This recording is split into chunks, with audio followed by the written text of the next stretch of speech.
Muy buenas camaradas, soy Marcos Vázquez de Fitness Revolucionario y os doy la bienvenida al episodio 230 del podcast donde respondo preguntas sobre temas nuevos, porque a pesar de llevar más de 200 episodios todavía me quedan muchas cosas por comentar. Hoy empiezo hablando de la alimentación intuitiva, que es un enfoque que ha cobrado bastante relevancia en los últimos años y profundizo un poco más en lo que es y también en las cosas buenas o malas que yo veo. Hablo también de la máxima pérdida de grasa posible al día, cómo se puede estimar y cómo esto nos puede ayudar a definir el máximo déficit calórico que deberíamos mantener para evitar perder masa muscular. Hay una consulta sobre el inositol como suplemento y en qué casos recomiendo tomarlo. Y por último hablamos de colágeno para salud articular, aunque profundizo bastante más en tipos de colágeno, fuentes, formas de consumo, etc. Antes de pasar a las preguntas, simplemente un recordatorio de nuestros patrocinadores, Willetix y Paleobull. Willetix ofrece combas de velocidad de alta calidad y durante estas semanas regalan un cable adicional con la compra de la comba. Mientras que Paleobull fabrica barritas energéticas, cremas de avellana y cacao sin azúcar ni edulcorantes, proteínas de suero procedente de vacas alimentadas con pasto, su nuevo producto Elixir que combina colágeno, glicina y triglicéridos de cadena media para potenciar tu café o tu infusión y mucho más. Podéis echar un vistazo a sus páginas, willetix.com, deletreo wiletics.com y paleobull.com, y en ambos casos con el código FR10 en mayúscula y con número FR10 obtendréis un 10% de descuento. Y ahora sí, pasamos a vuestras preguntas. Hola Marcos, lo primero agradecerte tu trabajo y toda la información que pones al alcance de todo el mundo. Gracias a ello, mejorar la salud nunca había sido más fácil. Mi pregunta viene a raíz de lo que en inglés se conoce como intuitive eating, que promueve escuchar las señales de hambre y saciedad de tu cuerpo, que mucha gente dice que ha visto mejorado su entrenamiento gracias a ello, porque le das a tu cuerpo exactamente lo que te pide. No obstante, me surgen dudas de ¿no serían necesarios conocimientos básicos de nutrición para, por ejemplo, asegurarte de que llegas a la proteína necesaria? Y con eso se contradice un poco con lo de intuitivo, ¿no? Y la otra pregunta viene un poco acerca de lo mismo, porque para hacer una etapa de volumen y de definición tienes un poco que ignorar esas señales de tu cuerpo de que estás saciado o que tienes más hambre. Entonces, ¿cómo se podría plantear este enfoque en esos casos? Muchas gracias. Pues hacía tiempo que quería hablar del tema, así que voy a aprovechar tu pregunta. Empecemos por a qué se refiere esto de la alimentación intuitiva, que no es un concepto nuevo, se formuló inicialmente por dos nutricionistas americanas a finales de los 90, pero es cierto que en los últimos años se ha hecho más popular, ¿no? O sea, es más popular ahora de lo que fue al principio. Y la idea básica que proponen es que nuestro cuerpo es, entre comillas, sabio y que sabe, por tanto, qué comer, cuánto comer y, por tanto, también cuándo parar de comer, cuándo dejar de comer, ¿no? Es un poco más complejo, obviamente, y hay 10 reglas, o mejor dicho, principios, porque una de las premisas es que no hay reglas, y después hablaré de estos principios y de cuáles comparto y cuáles no y por qué. Pero antes, como siempre, analizando esto desde una perspectiva evolutiva, es evidente que nuestro cuerpo tiene cierta inteligencia nutricional, al igual que el cuerpo de todos los animales, ¿no? O sea, un animal que no supiera o que no intuyera qué comer y en qué cantidad no hubiera sobrevivido mucho tiempo y por tanto no hubiera traspasado sus genes a las siguientes generaciones, ¿no? Y evidentemente lo mismo con los humanos. O sea, nuestros ancestros no sabían nada de calorías, ni de macros, ni tenían guías de nutrición o guías de hidratación, y sin embargo todas las sociedades ancestrales conocidas y estudiadas gozan de buena salud, ¿vale? No tienen sobrepeso, pero tampoco están desnutridos, no tienen carencias de minerales o vitaminas, y eso implica que seguir cierta intuición es suficiente, ¿vale? De hecho, hablé del tema hace tiempo y voy a leer parte de un artículo titulado La crisis del sabor, que pondré en las notas del episodio. Y en este artículo hablo de esta idea de la intuición en la alimentación que yo llamo inteligencia nutricional. Nuestro sentido del gusto es un radar finamente calibrado para indicarnos cuáles son los alimentos que debemos ingerir y cuáles evitar. El sabor es el resultado de una compleja interacción entre nuestro cerebro, nuestro sentido del gusto, nuestro olfato y las capacidades sensoriales de nuestro propio intestino. Algunos creen que fiarse del gusto es rudimentario cuando tenemos a tantos investigadores calculando las cantidades diarias recomendadas de calorías y micronutrientes. Pero es un error ignorar la enorme inteligencia nutricional que albergan nuestros genes. Tras millones de años interactuando con nuestro entorno, nos hemos convertido en estrategas químicos, especialistas en descifrar el lenguaje del sabor. Veamos algunos ejemplos. Muchos marineros con escorbuto sentían el impulso de comer hierba fresca y fruta en cuanto tocaban tierra. Milagrosamente se curaban en pocos días. Gracias a esta observación se empezaron a llevar limones a bordo, evitando el escorbuto en alta mar. Mucho antes de que se descubriera la vitamina C, nuestro cuerpo sabía que la necesitaba y dónde encontrarla. No buscamos únicamente calorías, sino nutrientes concretos. Los nutrientes esenciales tienen sabores especiales. Esto garantiza una ingesta adecuada. Distinguimos los sabores de aminoácidos, ácidos grasos y minerales, y su atracción varía según nuestro estado de nutrición.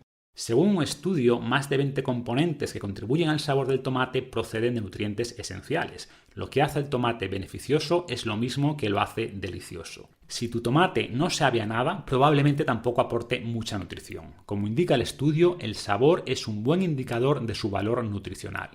¿Qué ocurre si dejas a los niños comer lo que quieran? Quizá el mejor ejemplo de inteligencia nutricional innata viene de un antiguo estudio con niños que acababan de dejar la leche materna. Durante 6 años se les dejó comer lo que quisieran, en cualquier cantidad. Nunca habían estado expuestos a comidas procesadas ni habían visto comer a los adultos. Podían elegir entre 34 alimentos. Los detallo en el artículo, no los voy a leer, pero eran básicamente alimentos no procesados, ¿vale? Carnes, frutas, pescados, patatas, avena, etc. Después de 6 años comiendo libremente, su salud era excelente. Todos crecieron adecuadamente y no había ningún caso de sobrepeso. Uno de los médicos supervisores los describió en un artículo del Journal of Pediatrics como los mejores especímenes desde un punto de vista físico que conocía entre niños de esa edad.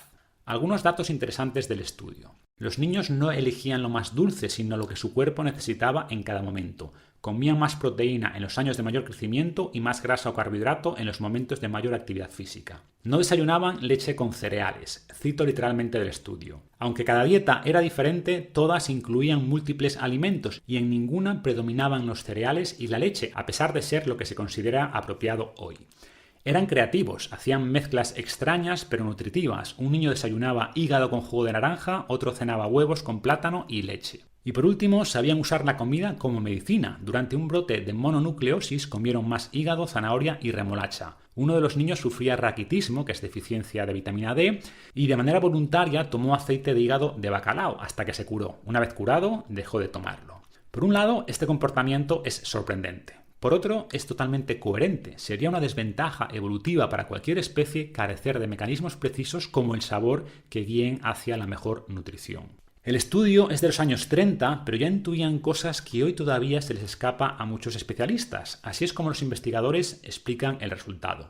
El truco, si le podemos llamar así, está en la lista de alimentos. Sin ningún producto procesado, reproducimos en gran medida las condiciones bajo las que viven muchas poblaciones primitivas alrededor del mundo, que siguen dietas hoy validadas por la ciencia y con excelentes aportes nutritivos. Es un estudio fascinante, pero con limitaciones importantes. No había grupo de control ni un buen manejo estadístico de las más de 30.000 comidas registradas. Por motivos éticos sería imposible plantear hoy un estudio similar, pero para validar sus conclusiones debemos analizar estudios con animales y curiosamente arrojan datos similares, ¿no? Y muestro aquí un montón de estudios que analizan cosas como esta. Por ejemplo, las ovejas seleccionan plantas con más contenido en los minerales donde son más deficientes. Los monos prefieren las partes de las plantas con más nutrientes. Ante una infección, el gusto de los animales cambia para buscar alimentos que contengan defensas naturales contra el invasor. Los animales en libertad seleccionan una dieta variada para ingerir todos los nutrientes necesarios y evitar toxicidad por cualquiera de ellas. Los terneros cubren mejor sus necesidades nutricionales individuales cuando les dan opciones en vez de un pienso convencional único, etc. Y no lo menciono en el artículo, pero se me está ocurriendo ahora, en el sentido de que las mujeres embarazadas notan también que el sabor les cambia, ¿vale? Les dan náuseas ciertos alimentos y son alimentos que, ahora obviamente no, pero que en un entorno salvaje tenían más riesgo de estar contaminados por bacterias, ¿vale? Que en los niveles en los que están presentes, pues para un adulto no supondrían un problema, pero para un feto en desarrollo sí, y de ahí ese cambio en la percepción de sabores, olores, etc. Y bueno, en el artículo sigo, ¿vale? Al final concluyo que ningún animal necesita guías nutricionales en la naturaleza, los humanos tampoco, pero si el sabor ha sido nuestra guía ancestral de nutrición, ¿por qué hoy es nuestra perdición seguir simplemente el sabor? Y la razón es que se está perdiendo la relación entre sabor y nutrición, ¿vale?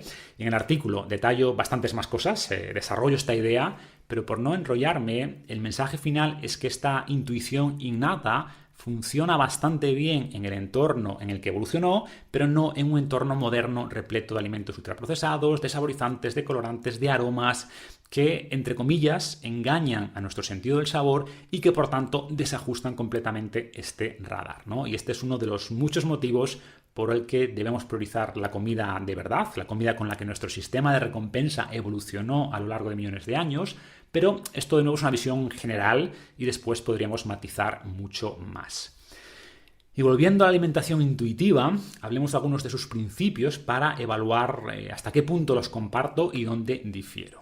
Su primer principio es rechaza la mentalidad de dieta y en parte lo comparto. O sea, de hecho, uno de los primeros eslogans de Fin de Revolucionario era olvida las dietas.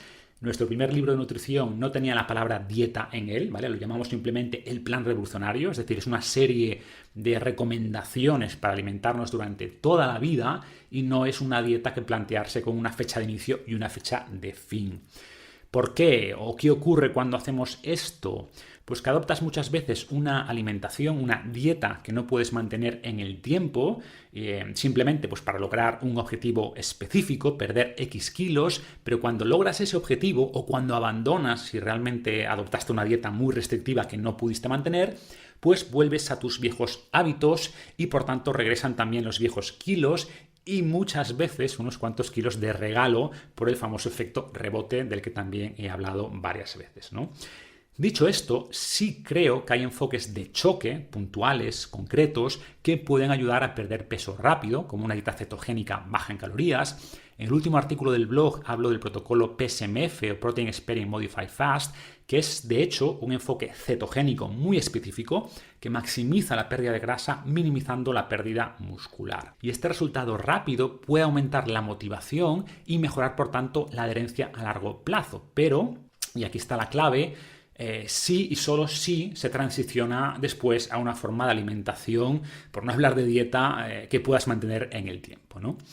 El segundo principio de la alimentación intuitiva es respeta tu hambre, lo cual, como vimos antes, tiene sentido, pero una vez más, solo en el contexto de una alimentación basada en comida real, porque es difícil escuchar a tu cuerpo si comes muchos alimentos diseñados específicamente para saltarse tus mecanismos de saciedad. Personalmente, reemplazaría este principio, bueno, más que reemplazarlo, incluiría la idea de intentar comer de manera más consciente, intentando saborear la comida sin distracciones, esto que algunos llaman mindful eating, y hay varios estudios que indican que esto sí ayuda a comer menos y a disfrutar más la comida de paso. Fisiológicamente, las hormonas que señalan saciedad tardan también un tiempo en hacer su efecto y si comemos de manera más pausada, evitaremos comer de más o hay menos riesgo de que comamos de más. Por último, hay un dicho japonés traducible como barriga al 80% y se refiere a que debemos dejar de comer cuando estemos satisfechos, pero no llenos, ¿vale? Y sí creo que estas ideas, que en el fondo buscan escucharnos más, reconectar con nuestras señales internas básicas de saciedad, ¿no? Pues las veo útiles y desde luego creo que aportan valor independientemente de la dieta que sigas. Y por lo mismo, la idea es comer cuando tengas hambre y no porque te digan que el desayuno es la comida más importante del día o porque ya sea la hora de comer aunque no te apetezca realmente. Y de ahí también pues esta idea del ayuno intermitente, ¿no? Y de aprovechar esa libertad que te va a ayudar además a reconectar con ese hambre real y no emocional o basado en convenios. El tercer principio de la alimentación intuitiva es haz las paces con la comida. Y el mensaje aquí es que puedes comer cualquier cosa que te pida el cuerpo, ¿vale? Te pida entre comillas. Y que no veas los alimentos como buenos o como malos, porque dicen que si consideras un alimento como malo y lo restringes completamente, pues que vas a aumentar después el deseo por él y vas a tener más riesgo de darte atracones de eso precisamente que quieres evitar. Y a ver, aquí es donde entramos en un terreno más complicado. O sea, por ejemplo, no estoy de acuerdo con ese mensaje que lanzan algunos, ¿no? Que se usa también a veces con la dieta flexible, esto de que no hay alimentos buenos o malos, todo depende del patrón global, pero creo que es un mensaje un poco contradictorio, ¿vale? En el sentido de que si no hay alimentos buenos o malos, el patrón global tampoco será bueno o malo, ¿vale? Por tanto, debemos necesariamente tener cierta escala, cierta métrica con la que evaluar la calidad de cada alimento. Y sabemos que unos, principalmente los frescos, mínimamente procesados, etcétera, son mejores que los ultraprocesados, ¿no? Y creo que debemos ser claros con esto y no jugar al no hay alimentos buenos o malos. Dicho esto, en lo que estoy de acuerdo es en que no debería haber alimentos prohibidos, bueno, obviamente salvo que tengas alguna intolerancia, y no hay nada en el supermercado que te vaya a causar un problema de salud por comerlo una vez a la semana o que vaya a evitar que pierdas peso si a lo largo de la semana tu dieta se ha basado principalmente en alimentos buenos, entre comillas. Y dentro de los buenos pues están pues eso, ¿no? Verduras, frutas, carnes, pescados, frutos secos, huevos, legumbres, tubérculos, etcétera, ¿vale? Y por supuesto también en la cantidad adecuada, pero de nuevo es más fácil no pasarse con las cantidades si priorizas estos alimentos. Entonces, como digo, no comparto la idea de que no hay alimentos buenos o malos, me parece un error, pero sí creo que no deberías prohibirte nada de manera permanente. O sea, yo siempre digo eso de que si no puedes resistirte a comer un donuts, tienes un problema, asumiendo que sea el donuts lo que más te tiente. Es un problema de autorregulación y deberías trabajarlo. Pero si no puedes comerte un donuts de vez en cuando sin sentirte después culpable, sin autocastigarte, etcétera, también tienes un problema, ¿vale? Es un problema distinto, pero es un problema y también debes trabajarlo. Y por aclarar, esto no implica que tengas que comerte el donuts, ¿vale? O sea, si no te apetece, evidentemente es absurdo, pero me refiero a que si hay alguna comida, algún producto que realmente te guste mucho, aunque sea entre comillas malo o poco recomendable, no tienes por qué dejarlo para siempre ni sentirte culpable si un día, por lo que sea, te lo comes, ¿no? Entonces, bueno, a ver, es quizás semántica, pero yo prefiero enfocarlo de esta manera. El cuarto principio es Challenge the Food Police. No sé muy bien cómo traducirlo para que se entienda. Podría ser como desafía a la policía de la comida o ignora a la policía de la comida. Supongo que sería más acertado. En el sentido de que no hagas caso a otras personas o incluso a la parte de tu cerebro que te dice que eres una mala persona o una persona débil por comerte eso que no deberías, entre comillas, ¿no? Y en realidad lo veo como una extensión del principio anterior. El quinto principio es en inglés Discover the Satisfaction Factor, que de nuevo habría que ver la traducción más entendible. Literalmente es descubre el factor de satisfacción, pero se refiere, leyendo la descripción, a que intentes disfrutar de la comida y que no la veas como simplemente un medio para un fin, un medio para perder peso, para mejorar la salud, sino que veas la comida como un fin en sí mismo, ¿vale? O sea, puede jugar sin duda un papel social, de conexión con los demás, con nuestra cultura. Y en general es una idea que comparto, ¿vale? Pero también diría que no uses el placer como guía principal en tu vida, ¿vale? Como dirían los estoicos, no suele ser la mejor guía en el mundo moderno. Entonces, sí, disfruta la comida, pero aprende también a ejercer moderación y a ponerte límites. Y no son cosas que estén reñidas. De hecho, la restricción puede potenciar el placer, ¿no? Como decía Séneca, disfruta el placer presente de manera que no dañe el placer futuro. Y cuando te dejas llevar siempre por el placer, estropeas el placer futuro porque te insensibilizas, ¿vale? Que es lo que pasa muchas veces cuando abusamos de los ultraprocesados, que dejamos de obtener placer o de disfrutar la comida de verdad. Y bueno, voy a ir cerrando porque me estoy enrollando muchísimo. Después hay principios que son poco concretos. Hablan de evitar el hambre emocional, que me parece bien, de hacer ejercicio, de priorizar la salud por delante de la pérdida de peso, que también comparto. Me salté el de respeta tu cuerpo, que habla de aceptar tu cuerpo como es y aceptar su peso natural, entre comillas, ¿no? Entendiendo por peso natural o forma natural, pues al que llegas al seguir esta alimentación intuitiva. Y a ver, lo comparto en parte, o sea, es cierto que tus genes son tus genes y que si eres de caderas anchas, pues no hay nada que puedas hacer, ni con dieta, ni con ejercicio, ni con nada, es lo que hay. Y siempre va a haber cosas de tu cuerpo que no te gustan o que te gustan menos que otras y que no puedes hacer nada sobre ellas y por supuesto debes aceptarlas y no sentirte mal por eso. Pero si al seguir este enfoque intuitivo te estabilizas en un peso o un nivel de grasa con el que no estás a gusto, tanto por exceso como por defecto, ¿vale? Porque, como decías en tu pregunta, hay personas que quieren subir de peso, pues yo propondría ir un paso más allá, aprender más, ajustar más o mejor determinados parámetros y no simplemente quedarte con es que es mi cuerpo y es que mi cuerpo es así, ¿no? Por ejemplo, en nuestro programa de nutrición del Plan Revolucionario tenemos como dos estrategias. La primera es la que llamamos el Plan R y comparte algunas de estas ideas anteriores, o sea, intenta proponer reglas bastante sencillas de seguir que te orientan un poco en cuanto a qué alimentos priorizar, porciones aproximadas, qué comer, etcétera, pero sin contar calorías, ni macros, ni nada. Y la mayoría de personas pues logran buenos resultados con este enfoque más intuitivo y se quedan ahí. Pero hay otras muchas personas que quieren ir un paso más allá, que quieren o subir de peso, como dices, o ganar masa muscular, o quieren bajar más de grasa corporal, o necesitan más detalle. Y en vez de decir, bueno, pues nada, acéptalo porque es tu peso natural, pues proponemos lo que llamamos el plan RX, que RX bueno, viene de prescripción, de receta, ¿vale? Porque es un plan donde ya te enseñamos a estimar las calorías, a ser más preciso con los macros, con las recargas, etcétera, etcétera.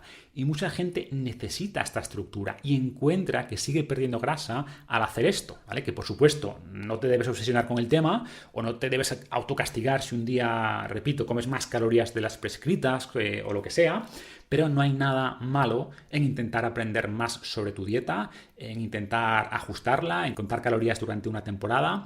Y repito, si quieres resultados más ambiciosos, necesitas ese nivel de detalle, ¿vale? Al menos inicialmente. Porque como con todo, o sea, una vez que lo haces un tiempo, tu intuición mejora. Es decir, la intuición se desarrolla con el aprendizaje y con la experiencia. No es algo tampoco 100% innato, ¿vale? Entonces veo las buenas intenciones de la alimentación intuitiva, comparto muchas ideas, pero matizaría otras muchas y resaltaría la importancia de intentar aprender antes los elementos básicos de la nutrición, ¿vale? Que es un poco lo que apuntas en tu pregunta, ¿no? Y de esta manera podrás adaptar la nutrición a tus objetivos. Por hacer un símil que me gusta, pensemos que alguien recomienda la conducción intuitiva, que consiste en que no mires las señales de velocidad ni el velocímetro y simplemente conduzcas a la velocidad que te pide el cuerpo, ¿no? Según tu estado emocional, el pavimento, el clima, etc. Pues habrá personas que eso les funcione bien y que nunca tengan ningún problema, pero si te llegan multas a casa cada semana, pues porque te pasas de velocidad o por lo que sea, pues seguramente tu intuición no sea muy buena y tengas que prestar un poco más de atención a las señales y a la velocidad a la que vas, al menos un tiempo, ¿vale? Y seguramente tu intuición después mejore y te lleguen menos multas. Y con la dieta pasaría un poco igual, o sea, tu intuición funcionará mejor si intentas educarte antes, si conoces los elementos básicos de la nutrición, de los alimentos, etc. Y por último, por cerrar ya este tema, existen algunos estudios con este enfoque intuitivo y lo que nos dicen en general es que la alimentación intuitiva no es especialmente efectiva para perder peso comparado con otras dietas, aunque bueno, a ver, la alimentación intuitiva, como explico, no es una dieta, pero hay que compararlo. Sin embargo, sí se asocia con una mejor relación con la comida, ¿vale? Mejora de síntomas psicológicos, de ansiedad por la comida. Entonces, bueno, creo que por aquí puede venir su principal beneficio, ¿vale? En personas pues, que tengan quizás una mala relación con la comida o reglas mentales muy rígidas con los alimentos, pues creo que adoptar algunos de estos principios puede sin duda ayudar, ¿vale? Pero si no tienes estos problemas, creo que el enfoque intuitivo es demasiado etéreo como para guiarte realmente o darle un poco de estructura a tu alimentación. Y personalmente prefiero esta combinación, ¿no? De aprender al menos lo básico de nutrición, tener después algunas reglas básicas, sencillas, cierta estructura que te oriente un poco más según tus objetivos, como hacemos en el Plan Revolucionario, y después, por supuesto, escuchar tu cuerpo y hacer ajustes según esa intuición, pero no simplemente seguir a ciegas esa intuición. Buenos días, Marcos. Bueno, lo primero de todo, muchas gracias por todos los contenidos que pones en las redes sociales, por toda la información que das, porque la verdad es que aporta mucho. Y bueno, Marcos, mi pregunta es, ¿el cuerpo tiene un límite de grasa o de calorías, bueno, de grasa corporal realmente que puede quemar? Porque si creas un déficit muy agresivo, es decir, no solo con la dieta, sino poniendo un montón de cardio, aunque sea muy baja intensidad, y aunque estés consumiendo la proteína adecuada, estés entrenando fuerza, realmente cuánto es capaz el cuerpo de quemar de grasa, sin llevarse el músculo y sin que sean, claro, líquidos ni nada de ese estilo, sino de pura grasa, cuánto es realmente el cuerpo capaz de utilizar. Porque yo ahora mismo estoy siguiendo un enfoque muy agresivo y aunque me encuentro bien descanso bien, tomo mucha proteína, entreno fuerza, no sé si realmente ese cardio de baja intensidad, esas horas y horas de cardio, están siendo realmente productivas, porque hago alrededor de 3 o 4 al día. Gracias, Marcos. Es una pregunta interesante. Voy a intentar responderla de una forma, entre comillas, más matemática, intentando dar valores generales razonables que cuadran con la evidencia empírica que tenemos, pero sabiendo que después hay muchas variaciones individuales, genéticas, fisiológicas, y por tanto tomadlo de esta manera, ¿no? Como datos generales. Empezando por la grasa máxima que podemos perder, hay varios estudios que apuntan a niveles de unas 70 calorías por kilo de grasa al día. Esta sería como la máxima energía que podemos obtener de la grasa. Por tanto, como es lógico, una persona con más grasa acumulada va a poder quemar más grasa en términos absolutos. He hecho aquí algunos números para intentar concretar esto. Imaginemos, por ejemplo, una persona que pesa 80 kilos con un 20% de grasa corporal. Eso quiere decir que tiene 16 kilos de grasa y por tanto podría quemar como máximo, según este modelo teórico, pues 70 por 16, ¿no? Que serían 1120 calorías en forma de grasa al día. Y si hace un déficit mayor a este, pues hay bastante más riesgo de que pierda masa muscular.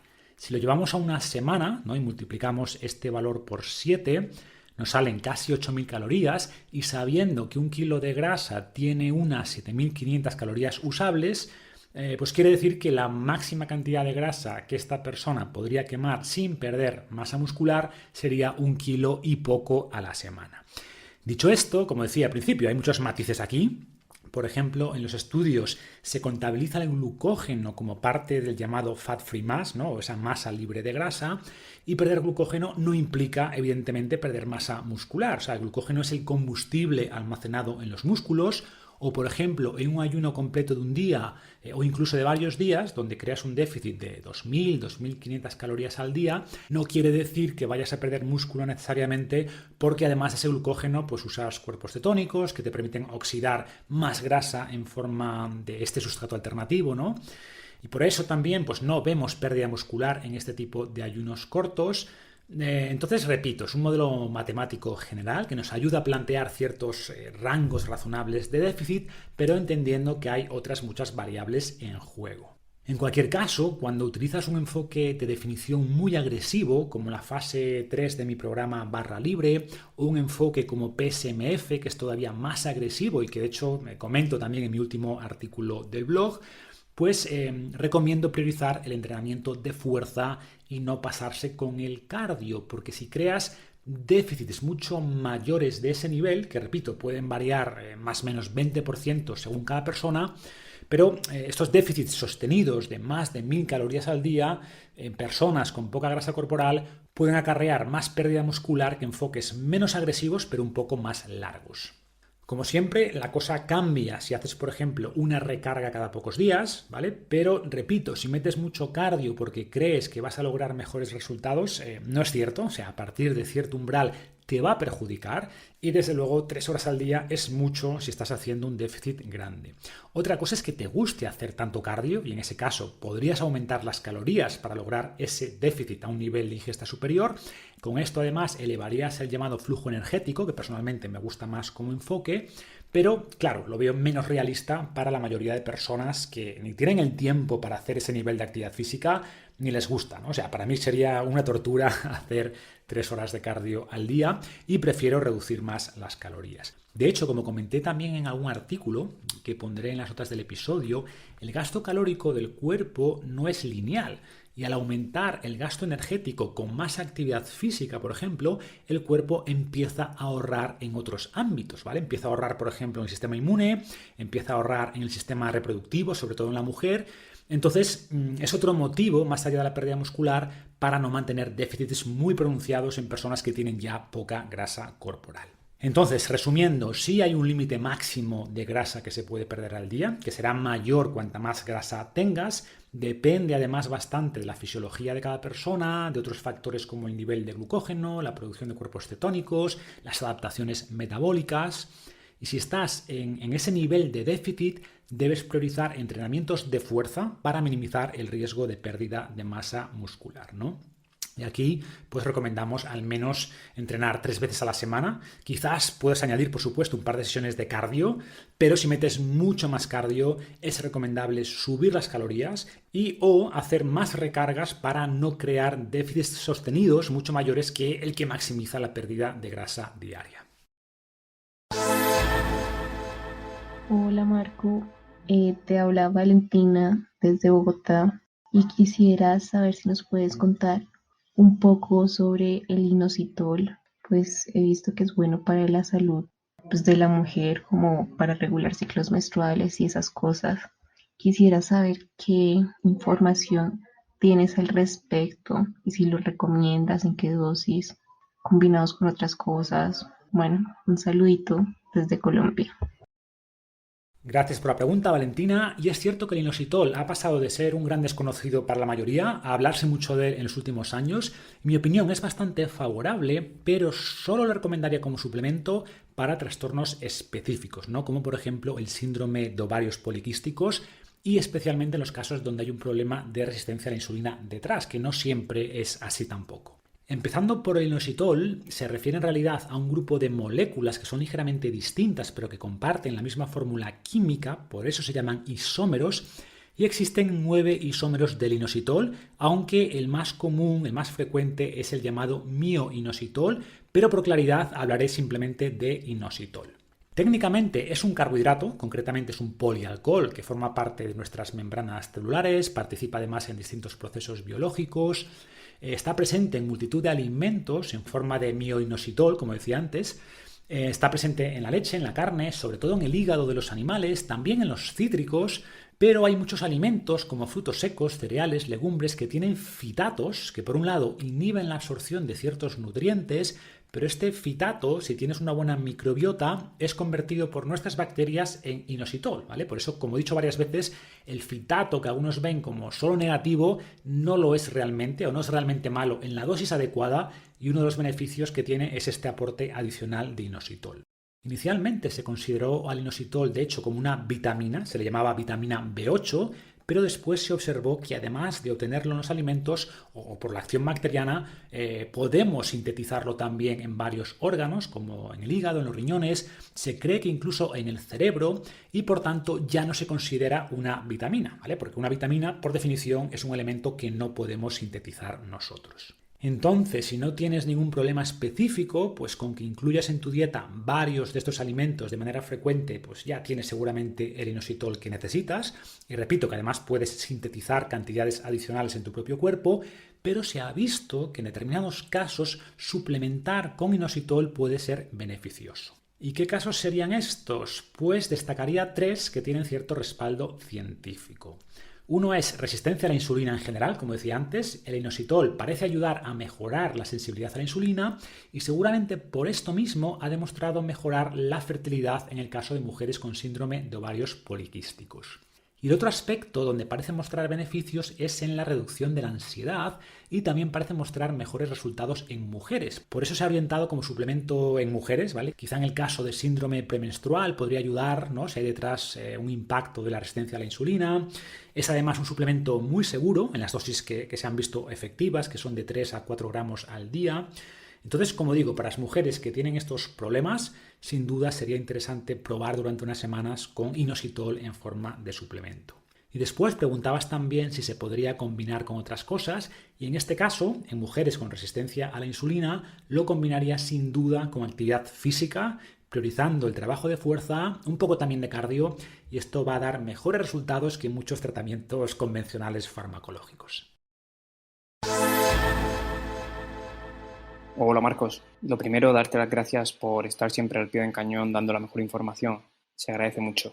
Luego quería preguntarte por el colágeno, en concreto por los distintos tipos de colágeno, tipo 1, 2 o incluso el 5 y el 10, también su efecto en las articulaciones y en la salud, y en concreto también del tripéptido glicilprolil hidroxyprolina. ¿Consideras que debemos tener en cuenta los distintos tipos de colágeno a la hora de utilizarlos de cara a mejorar nuestra salud articular? Y en tal caso, ¿cuáles deberíamos priorizar? Según he leído, algunos como la de la gallina puede ser que tenga más de este tripéptido y sean más interesantes que otros, como por ejemplo el de bovino o el de porcino. ¿Cuál es tu recomendación? Muchas gracias. Gracias por la pregunta. Y a ver, el colágeno es una proteína muy interesante. Tenemos ya una cantidad grande de estudios que demuestran sus beneficios, pero tampoco suficientes estudios como para hacer distinciones muy finas, ¿vale? Entonces voy a comentar primero los principales tipos de colágeno y después algunas de las cosas que sabemos. Empezando por el colágeno como tal, es la proteína más abundante en el cuerpo, representa aproximadamente 1/3 de nuestra proteína total y se concentra en huesos, piel, tendones, ligamentos, pero está también presente en los capilares sanguíneos, en los dientes, etc. Podríamos verlo en realidad como una especie de pegamento que da fuerza a las estructuras y de hecho su nombre viene de cola, que significa pegamento en griego. Hay más de 20 tipos de colágeno, como dices, pero la mayoría son muy minoritarios y hay 3 que son los más relevantes, ¿vale? Que son, curiosamente, el tipo 1, tipo 2, tipo 3, que representan más del 90% de nuestro colágeno y por eso también son los más estudiados. El 1 está presente principalmente en la piel, el 2 sobre todo en articulaciones y el 3 es menos abundante y está en órganos, músculos, arterias, ¿vale? Entre otros sitios. Después hay 3 formas básicas de tomar colágeno. La primera sería la gelatina de toda la vida, ¿vale? Que es básicamente colágeno cocinado, que se forma al hacer, por ejemplo, caldo de huesos o se puede comprar directamente en la tienda. Nosotros lo usamos para hacer algún postre de vez en cuando. La segunda forma típica sería hidrolizado, donde se descompone la gelatina en péptidos o en secuencias de proteínas más pequeñas, ¿no? Al romper los enlaces entre aminoácidos. Se usa agua en este proceso, de ahí el nombre de hidrolizar, o también se llaman péptidos de colágeno, ¿vale? Es lo mismo. Y esto en teoría facilita la absorción del colágeno en el intestino y su llegada posterior a las articulaciones o a la piel. Y la tercera forma sería el colágeno no desnaturalizado, que también se descompone para facilitar su absorción, pero en este caso usando calor en vez de agua.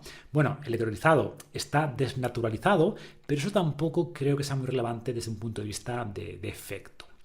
Por otro lado está el origen y es lo menos importante porque al final la molécula es esencialmente la misma, aunque es cierto que en función de las partes del animal usadas, pues va a haber distintos porcentajes de colágeno 1, 2 y 3, pero se usan sobre todo colágenos bovinos, porcinos, de pollo y también marinos. El marino es el más caro y algunos afirman que es más absorbible, pero personalmente no he encontrado ninguna evidencia real de que esto sea así y dudo que una vez extraído el colágeno puedas saber su origen, porque al final las moléculas deberían ser esencialmente las mismas, pero bueno, puede que haya alguna pequeña diferencia y algunos estudios indican el origen, pero en la mayoría de casos no, ¿vale? No he visto que esto altere los resultados. Por eso a priori no hago mucha diferencia en el origen, ni creo que merezca la pena pagar más por uno que por otro. De hecho, se ha logrado también generar colágeno vegano, en el sentido de que no viene de un animal, sino de una bacteria que a partir de manipulación genética pues se puede modificar para que sintetice moléculas de colágeno. No sé exactamente en qué punto está esto, pero es también interesante.